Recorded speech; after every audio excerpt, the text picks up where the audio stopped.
Toshkent viloyati Bekobod shahridagi 12-maktabning 11-sinf o'quvchisi bir necha o'smirlar tomonidan kaltaklanib pichoqlanishi oqibatida vafot etdi. 5 kishiga ham bas keladigan yigit edi. Shu qattiq bir narsa bilan boshiga urgandan keyin u o'zini yo'qotgandan keyin hammasi tashlanib, quloqlarini, mashtlari ham ko'karayotdi. Bitta o'zim yashayman. Hech kimim yo'q. Hech kimim yo'q. Bitta o'zim yashayman. Uylanmaganman. Ichida o'tirgansiz qamoqda? 43 yil. Kecha qamalib chiqqanidan keyin bo'lmish bo'lib ketasanlar, zahid keladi salladan degan video qo'ygandim. O'zim shogirdlarimga tarbiya berayotgan jarayonimni videosini qo'ygandim. Bunaqa video nimaga olgandim? Men ikkita video ko'rgandim.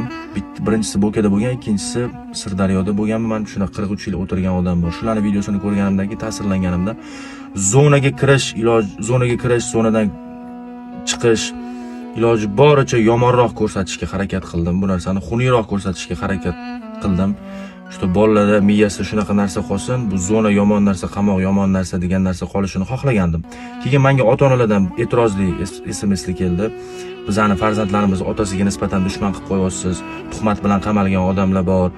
Siz qalbimizni og'ritdingiz degan gaplar qilishdi. Farzandlarimizni tarbiyasini buzyapsiz degan narsalarni aytishdi menga. Shundan keyin videoni o'chirib tashladim. Yana o'sha odamlardan kechirim so'ramoqchiman. Farzandlarga noto'g'ri tarbiya berganim uchun uzr so'rayman. Boshqa bunaqa tarbiya bermayman.